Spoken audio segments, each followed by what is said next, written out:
नात्यातील वादळ भाग 23. इकडे समर्थ त्याच्या आवडीच्या टेकडीवरती बसला होता. चारी बाजूला अंधार आणि त्याच्या मनातही अंधार. शहरातले स्ट्रीट लाईट्स या जागेवरून खूप छान दिसतात. इतर वेळी तो इथे आला की दुरून वरून दिसणाऱ्या लाईट्सचे, वेगवेगळ्या होणाऱ्या आकृत्यांचे त्याला खूप आकर्षण. पण आज शून्य नजरेने तो पाहत होता. तो स्वतःवर खूप नाराज झाला होता. आज त्याला जे कटू सत्य समजले होते त्याने तो उद्ध्वस्त झाला होता. रस्त्यावरून येताना हमाल, भिकारी ही माणसेही माझ्यापेक्षा किती लायक आहेत, आणि आपण का असा दैवाने डाव साधला? रिपोर्ट तर बरोबर आहे, चमत्कारांवर विश्वास नाही, तरी पण का कोण जाणे आज ठेवावा वाटतो. एक मन म्हणते विज्ञानाच्या पुढेही जग आहे, तर दुसरे मन म्हणते हा तुझा भ्रम आहे. विज्ञान हे अंतिम सत्य आहे, खरे काय खोटे काय. आपण आपल्या मनाची समजूत काढतोय, बस आपल्याला बरे वाटावे म्हणून. माणसाचे असेच असते नाही? आपण किती बरोबर, आपण म्हणतोय तेच खरे, माझे काही चुकलेच नाही, आय एम ऑलवेज राईट, फक्त मी आणि मीच. आपणच आपली किती आणि कशी पाठराखण करीत असतो. अगदी तसेच आताही वाटते. आपण उगाचच नाही तो विचार करत आहोत. काय गरज आहे या विचारांची? लवकर आपण बाबा होणार आहोत हे पूर्ण सत्य आपल्यासमोर असताना. होय, पण नुकतेच भाग्यश्रीने स्वतः सांगितलेले सत्यही समोर आहे आपल्या. ती रात्र आणि त्याचे ते सॉरी, त्याचे काय मग? की ते सर्व अर्धसत्य, काही कळत नाही. आणि त्याहीपेक्षा महत्वाचे, आपण बाबा होऊ शकत नाही हे कटू सत्य. डॉक्टर अगदी छाती ठोकपणे सांगत होते 100% करेक्ट रिपोर्ट आहेत आणि 101% या रिपोर्टानुसार मूल होणं अशक्य. समर्थच्या कानावर डॉक्टरांच्या शब्दांचे पडघम वाजत होते. त्यातच भाग्यश्रीने उच्चारलेल्या शब्दांची खैरात होत होती. तो आवाज त्याला सहन होईना. त्याने चक्क आपले डोके गच्च धरून ठेवले. किती वेळ गेला त्याचे त्यालाच समजत नव्हते. आपल्यातली एवढी मोठी उणीव आज त्याला कळली होती. आपण बाप बनू शकत नाही, त्याच्या काळजाला घर पडत होती. हे एवढे मोठे वैगुण्य घेऊन जगायचे कसे? अज्ञानात सुख आहे म्हणतात तेच खरं. आजपर्यंत सुखात जगतच होतो की आपण. आपला संसारही चांगला चालला होता. तो दिवस आजही त्याला आठवतोय. तुम्ही बाबा होणार आहात हे वाक्य आणि त्यावेळी झालेला अपूर्व आनंद. या जगात आपल्या एवढे भाग्यवान आपणच. बस केवढ्या आनंदाचा तो क्षण आणि त्यानंतरचा प्रत्येक दिवस. आणि आज तो क्षण यज्ञप्रश्न घेऊन माझ्यासमोर उभा आहे. काय करू मी? काय करू? कसं सहन करू? तो रडू लागला हमसून. त्या ठिकाणी ना त्याचे ओरडणे ऐकणारे कोणी होते, ना त्याचे अश्रू पुसणारे कोणी होते. मनातले दुःख, हृदयाची सल त्याच्या आसवांच्या रूपात वाहत होती. बराच वेळ तो रडत होता. हळूहळू शांत झाला. किती वेळ गेला. आपण आपलाच विचार करतोय. भाग्यश्रीचे काय? ती कसं काय या सगळ्याला रिॲक्ट करेल? तिची अवस्था तर ओ माय गॉड. एवढा वेळ आपल्या डोक्यात आपल्यातली कमी आणि सत्य परिस्थिती हेच सुरू होतं. पण ती काय करीत असेल? आई होण्याची एवढी वर्ष वाट पाहणी भाग्यश्री त्याला दिसू लागली. रडणारी, उदासलेली, स्वतःला दैवाला दोष देणारी भाग्यश्री. मूल होत नाही म्हणून कोणी टोचून बोलले की एकटीच घळाघळा अश्रू ढाळणारी भाग्यश्री. तरी आपला संसार सुखाचा करणारी, प्रत्येकाची काळजी घेणारी, सदैव हसतमुख असणारी, आपलं दुःख काळीच कुपीत बंदिस्त करून वावरणारी भाग्यश्री. स्त्रीचं अपूर्णत्व अनुभवणारी भाग्यश्री. काय दोष होता भाग्यश्रीचा? हे सारं ती सहन करीत होती. दोष माझ्यात. शिक्षा मात्र भोगत होती भाग्यश्री. स्वतःच्या मातृत्वाला डाग लावून घेत होती भाग्यश्री. खरंच आपल्या समाजात दोष स्त्रीचा असो वा नसो, पहिले बोट स्त्रीकडेच दाखविले जाते. आता काही असू दे, काही होऊ दे, आपण आपल्या भाग्यश्रीला कुठलाही दोष द्यायचा नाही. जे घडले ते दैवाधीन. दुसरे काय? भाग्यश्री इच्छापूर्ती मंदिरातून बाहेर पडली आणि अचानक वातावरण बदलले आणि पुढच्याच गोष्टी घडल्या. दोष कोणाचाच नाही. घडले ते दैवाधीनच. आजपर्यंत नशिबावर कधी अवलंबून राहिलो नाही. कर्तृत्वाला महत्व दिले. स्वतःच्या ताकदीवरती जगलो. इतर गोष्टी गौण्य मानल्या. पण हे असे काहीतरी घडेल की वाटतं दैव म्हणून नक्कीच काहीतरी असेल. त्याशिवाय हे असे घडते का? आपण होत्या त्या परिस्थितीत एखादे मूल दत्तक घ्यायचे ठरविले असते. त्यामुळे आम्ही दोघं आईबाबा झालोच असतो. प्रामाणिकपणे सांगायचे तर मूल आपलंच आहे, पण दत्तक घेतलेलं. हे कदाचित मनाच्या कुठल्या तरी कोपऱ्यात राहिलं असतं. पण आता हे मूल आपलं नाहीच. पण ते माझ्या भाग्यश्रीचं तरी आहे, म्हणजे आपलंही. पण कोण जाणे, मनाच्या कप्प्यात कुठेतरी राहील का हे मूल कोणा सूरजचं आहे? पण आहे त्या स्थितीत आपल्या हातात काय आहे? बाळाचा स्वीकार करणं. भाग्यश्रीला तरी आई होण्याचे भाग्य लाभले. ते हिरावून घेण्यात काहीच अर्थ नाही. दैवाने भाग्यश्रीला दिलेलं बक्षीस आहे ते, आणि आपणही त्याचा मान राखणं श्रेयस्कर. त्या दैवानेच आपल्याला वैगुण्याला दिलेला उपाय आहे हा, आणि त्याचा विचार तेथेच थांबला. आपलं वैगुण्य दुसऱ्यांना कळू शकणार नाही म्हणून आनंद मानायचा. एवढे आपण कमकुवत आहोत मनाने, पण हे सांगायचे म्हटले तर आपल्या भाग्यश्रीला डाग लागेल. तिला कोण जाणे सर्वजण कोणकोणत्या नावांनी तिचा उद्धार करतील. ते सहन करणं आपल्याला शक्य नाही. ठरलं तर यापुढे आपण विसरून जायचे. तो रिपोर्ट, ते कटू सत्य आणि एकच होणारं बाळ आपलं आहे, फक्त आपलंच. जे पदरात पडलंय ते अनमोल आहे. बस, ठरलं, पक्क ठरलं. त्याच्या मनाने असा सकारात्मक विचार केला आणि एकदम त्याला हलके वाटू लागलं. आपल्या विचारातून तो भानावर आला आणि त्याचे लक्ष भोवताली गेले. पहाट झाली होती. पक्षी किलबिल करत होते. जणू नवीन दिवसांचे स्वागत नव्या उमेदीने आभाळी झेप घेऊन करीत होते. गार वारा वाहत होता. जणू रात्रीची विश्रांती घेऊन तो ताजातवाना झाला होता आणि प्राणीमात्रांना ताजेतवाने करण्यासाठी उत्साहाने वाहत होता. पूर्व दिशा गुलाबी झाली होती. आता सूर्यदेव येणार, काजळात संपायला हे सांगत होती. वातावरणातले भारावलेपणाने समर्थचे मनही भारावून गेले. त्याच्या अंगात उत्साह आला. नवीन उमेद, नवीन उत्साह, नवीन निग्रह आणि आपल्या नव्या विचारांचे त्याने स्वागत केले. नवीन दिवसाबरोबर नवीन जीवन सुरू करण्याचे वचन त्या उगवत्या सूर्याला दिले त्याने. हळूहळू सूर्याचे प्रतिबिंब पूर्ण दिसू लागले. दिवसा ज्या सूर्याकडे डोळे वर करून बघण्याची कोणाची हिंमत नसते, तो रणरणता प्रकाशित गोळा पहाटे किती सुंदर, लाल, आल्हाददायी वाटत होता. सगळ्या जगाला जीवनदान देणारा त्याचा सूर्यप्रकाश. हळूहळू त्याचा प्रभाव सर्वत्र पडू लागला. सभोवार दिसणारी हिरवीगार शेतं, उत्साहित करणारा गार वारा, सुमधुर स्वरात गाणं गाणारी पाखरं, आसमंतात भरून आलेलं चैतन्य आणि निळ्याशा आभाळात दिसणारा सूर्याचा तो लाल गोळा, सारच मन मुग्ध करणारं, माणसाला दुसऱ्या दुनियेत घेऊन जाणारं, मनावरचा ताण, अशांतता घालवणारं वातावरण. समर्थ उठलाच. दोन्ही हात पसरले त्याने. दीर्घ श्वास घेतला. जणू तो आसमंतातील उत्साही सुगंध आपल्या हृदयात साठवून घेत होता. दोन्ही हात पसरून तो ते मंत्रमुग्ध करणारं वातावरण आपल्यात बाहूत भरभरून घेत होता. समर्थ चालू लागला. त्याच्या चेहऱ्यावर मंद स्मित तळत होतं. चालण्यात ठाम आत्मविश्वास होता आणि मनात निर्धार. कालचा चिंताक्रांत झालेला समर्थ नष्ट झाला होता. नवीन उमेद, नवीन आशा, नवा उत्साह घेऊन तो निघाला होता. आता त्याला त्याच्या भाग्यश्रीला केव्हा एकदा भेटतोय असे झाले होते. त्याच्या पावलांच्या वेगांपेक्षा त्याचे मन पुढे धावत होते. त्याने गाडी स्टार्ट केली. मोठ्या आनंदाने तो गाडी चालवित होता. त्याने घरात प्रवेश केला. अरे समर्थ, होतास कुठे तू? आईचा प्रश्न त्याच्या कानावर पडला.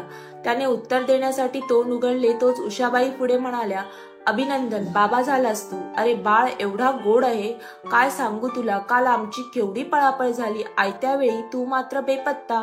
पण देवाच्या कृपेनं सारं व्यवस्थित झालं. मला तर एवढा आनंद झालाय, मी आजी झाले. आता एकीकेला सांगणार आहे पेढे देऊन. माझ्या सुनेला वाटेल ते बोलत होत्या. आई थोडी तरी उसंत घे. अरे काय करू नि काय नको असे झाले रे समर्थ. खूप आनंद दिलात तुम्ही मला. बोलता बोलता उषाबाईंचे डोळे आनंदाने भरले. आई काय सांगतेस तू, मुलगा झाला? अगं पण पहाटे मी गेलो तेव्हा भाग्यश्री ठीक होती. ओहो, भाग्यश्री ठीक आहे ना? तिला जास्त त्रास झाला नाही ना? व्यवस्थित आहे ना? चुकलंच माझं, कालचा सगळा दिवसच माझा चुकला. अरे हो, थोडी तरी उसंत घे. हसत हसत उषाबाई त्याचेच वाक्य त्याला सुनावले. आई सॉरी. अरे सगळं ठीक आहे. भाग्यश्री आणि बाळराजे दोघेही छान आहेत. आई मला नाही का कळवायचे? कसे कळविणार? फोन तर घरात ठेवून गेला होतास कुठे हेही नव्हते माहीत. आणि तुम्ही दोघे हॉलवरून गेल्यानंतर साधारण 3-4 तासाने भाग्यश्रीचा फोन आला मला. बिचारी एकटीच होती घरात आणि त्रास सुरू झालेला. घाबरली होती ती. अगं म्हणजे मी घरातून बाहेर पडलो आणि लगेचच त्रास सुरू झाला म्हणायचा तिला. अरे बाबा, काल तू किती बेजबाबदारपणा केलास, अगदी कळसच. एवढे कसले काम काढले होतेस? आई जाऊ दे ना प्लीज. सॉरी ग, खरंच सॉरी. बरं ते राहू दे. जा आवर तुझे. जाऊया बाळाला बघायला. हे काय, हा जातो नि तयार होऊन येतो. अरे हो, एवढीही घाई नको, आलोच. समर्थने गडबडीने त्याच्या रूमकडे गेला. त्याच्या उत्साहाकडे उषाबाई कौतुकाने पाहत होत्या. आला वाटतं समर्थ, भरतरावांनी रूम मधून बाहेर येत प्रश्न केला. होय, आला आत्ताच. किती आनंद झालाय त्याला. अगं पण तो असा गेला तरी कुठे होता, विचारलं मी त्याला. पण त्याने त्या प्रश्नाचे उत्तर देणे टाळले. मग मी पण जास्त ताणले नाही. अहो, त्याच्या आणि आपल्या जीवनातला हा आनंदाचा क्षण. तेथे ताणतणाव नको. मोकळ्या मनाने अनुभव दे त्याला त्याचा आनंद. तुम्ही आता त्यासंबंधी काही विचारू नका त्याला. तेही खरेच आहे. चहा दे, जायचे आहे ना लवकर दवाखान्यात. सगळं तयार आहे माझं. दवाखान्यातून आल्यानंतर झोपलीस की नाही आजीबाई? झोप? छे हो, झोप लागलीच नाही. बघा ना कसे असते. पूर्वी बाळ होत नाही, मी आजी कधी होणार या विवंचनेत झोप लागत नव्हती. आणि काल एवढ्या उशिरा आलो होतो घरी, पण उरलेली रात्र आनंदाचे बाळाचे ते रुपडे डोळ्यासमोरून जातच नव्हते. मग डोळे मिटणार तरी कसे? तेही खरंच. हा आनंद काही औरच असतो नाही म्हणतात ते खोटं नाही ग. दुधापेक्षा दुधावरली साय. खरंच आपला समर्थ झाला होता तो क्षण रात्री मला आठवला. त्याहीपेक्षा आजचा तो आनंदाचा क्षण. आपल्या दोघांचे डोळे कसे वाहत होते. हो बाई, मी तर हळवी झालेच होते. पण तुम्ही माझ्यासारखे हळवे झाला होतात. कारण एकाच वेळी आपण आजी आजोबा झालो ना. ईश्वर, ते का लक्षात नाही आलं माझ्या? अरे च्या, आजीबाईंना अजूनही लाजता येते तर, चेष्टेच्या सुरात भरतराव म्हणाले. अरे च्या, नातवंड झाल्यानंतर आजोबा पुन्हा तरुण झाले वाटतं, उषाबाई हसून म्हणाल्या. हा तरुणपणाचा उत्साह नाही, हा आहे आजोबा झाल्याचा आनंद. आता नातवाला खेळवायला आजोबाला जरा ताजतवानं व्हायला पाहिजे ना. होय, अगदी बरोबर. चला, चहा वाट बघतोय. पोहे गार होतील. आज गार पोहे चालतील हो आम्हाला, हसत भरतराव म्हणाले. एका एवढ्याशा जीवाचे घरात आगमन होते आणि घर बदलून जाते नाही. घरचं वातावरण, माणसांची मनं सारं बदलतं. उषाबाई नाश्ता सर्व करताना म्हणाल्या. होय ग, आता वातावरण बदलेल. थोड्याच दिवसांनी घरात खेळण्यांचा पसारा दिसेल. होय बाई, खेळण्यांचा पसारा आणि दिवसभर आवरा. आई, आवरले का तुझे? बाबा, तुम्ही येणार? समर्थ, तू नाश्ता कर, मग निघूया. समर्थ, अभिनंदन. बाबा नमस्कार करतो म्हणत समर्थने आईबाबांना नमस्कार केला. भरतराव, उषाबाई, समर्थ तिघेही हॉस्पिटलमध्ये पोहोचले. त्यांच्या आधीच धनश्री आणि समीरही नुकतेच आलेले. अरे, बाळाचे बाबा आले. बाबा, बाळ रागवलाय तुमच्यावर. तुम्ही सगळ्यात शेवटी आलात बघायला म्हणून, धनश्री म्हणाली. सॉरी. समर्थ पुढे झाला. बिलकुल नाही सॉरीवर काम भागणार. आम्हाला प्रॉमिस करा पुन्हा कधीही उशीर करणार नाही, समीर म्हणाला. प्रॉमिस, अगदी गॉड प्रॉमिस, समर्थने घाईघाईने म्हणाला. धनश्री, समीर, पुरे रे आता. धनश्री, दाखव ग त्याला बाळ, उषाबाई म्हणाल्या. धनश्रीने हळूच बाळाला समर्थच्या हातात दिले. भाग्यश्री टक लावून समर्थकडे पाहत होती आणि समर्थ एकटक त्या छोट्याशा बाळाला बघत होता. एवढासा तो जीव शांतपणे पहुडला होता. त्याच्या हातावर अगदी मऊ मऊ शरीर, गोरपान रंग, सरळ नाक, जावळ भरपूर. बघ, अगदी तुझ्यासारखे नाक आहे, उषाबाई म्हणाल्या. आणि कपाळ अगदी भाग्यश्री सारखं, धनश्री म्हणाली. केस तुझ्यासारखेच आहेत, उषाबाई म्हणाल्या. जीवनी अगदी भाग्यश्री सारखी. कानांचा आकार समर्थ सारखा. दोघांचे चांगले चांगले ते अगदी पारखून निवडून घेतले आहेत बेट्याने, भरतराव म्हणाले. प्रत्येक जण काही ना काही म्हणत होता. आईबाबांच्यातले बाळाने काय काय घेतले सांगत होता. समर्थ एकटक त्याच्याकडे बघत होता. मनातून धास्तावलेली भाग्यश्री समर्थकडे पाहत होती. हा काय म्हणणार? तेवढ्यात उमाबाई म्हणाल्या. बाळाने दोघांनातले चांगले तर उचललेच आहे, पण त्याचे डोळे एकदम खास, त्याची स्वतःची खास. कसे आहेत ग आई? धनश्रीने विचारले. बाळ झोपलेला असल्याने तिनेही अजून पाहिले नव्हते. अगदी निळ्या आकाशासारखे निळे. अय्या, निळे डोळे, मस्तच, धनश्री आनंदली. समर्थने भाग्यश्रीकडे पाहिले. भाग्यश्रीचे डोळे पाणावलेले. समर्थच्या पापड्या मिटल्या गेल्या क्षणभरच आणि त्याने पुन्हा भाग्यश्रीकडे पाहिले. हळूच मानही डोळवली. पापड्यांची क्षणभर उघडझाप करून त्याने न बोलता भाग्यश्रीला आपला सकारात्मक निर्णय कळविला. जणू त्याची पापणी क्षणभर मिटून घेऊन सांगत होती. भाग्या, अगं झालं गेलं डोळ्याआड कर, विसरून जा. हळूवार पुन्हा डोळे उघडून जणू त्याने संदेश दिला. हे आहे ते आपलं आहे, आपलं वर्तमान, आपला बाळ. समोर जायचं, स्वागत करायचं या बाळराजाचं. तुझा आहे ना बाळ, आणि तू माझी, म्हणजे माझाही तोच. भाग्यश्री समजली त्याच्या डोळ्यांची भाषा, त्याची आश्वासक नजर, नजरेतून प्रकटलेले भाव, त्याची देहबोली, सारं समजली ती. तिने हळूच डोळे पुसले. आता तिच्या चेहऱ्यावर हसू आले. तिला त्याच्या समर्थचा अभिमान वाटला. तिनेही हळुवारपणे डोळ्यांची उघडझाप केली. समर्थलाही तिच्या डोळ्यांची भाषा समजली. आपल्याबद्दलचे प्रेम तिच्या डोळ्यात त्याला दिसत होते. मघाचा दुःखी भाव कुठल्या कुठे गेला होता. एका क्षणात सर्व काही झाले. इतरांना समजले देखील नाही. भाग्यश्रीच्या डोळ्यातला आनंद बघून समर्थही खूप खुश झाला.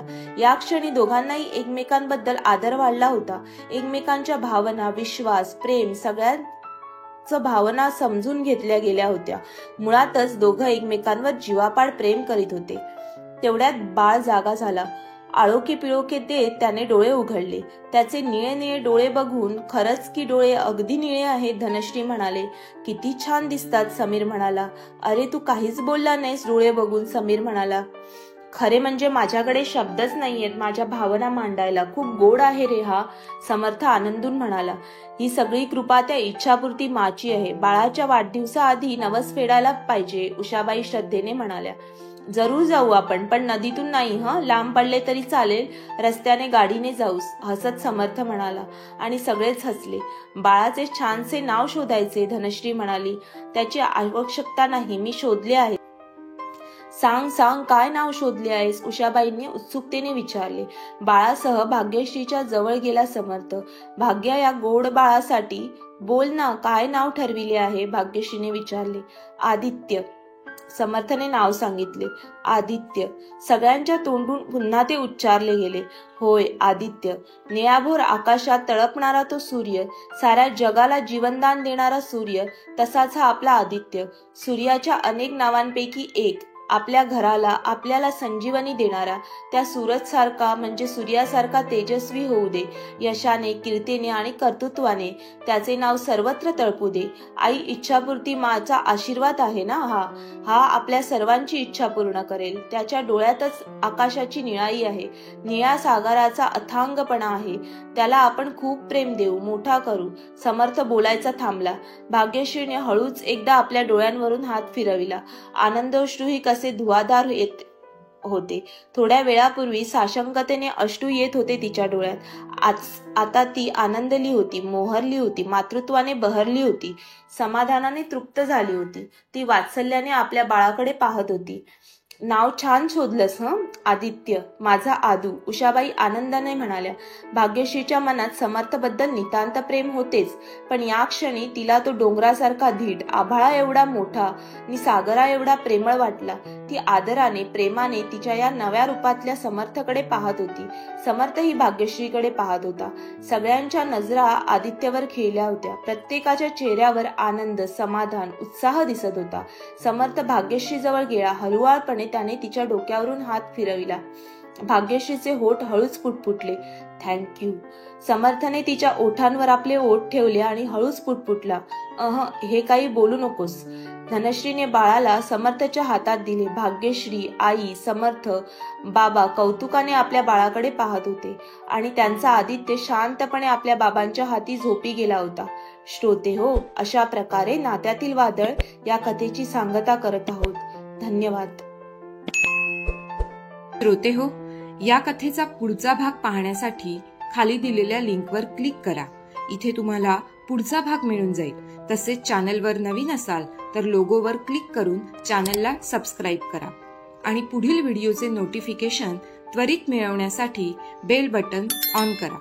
कथा आवडली असल्यास लाईक, शेअर आणि कमेंट करा. तुमचा प्रतिसाद आमच्यासाठी खूप महत्त्वपूर्ण आहे.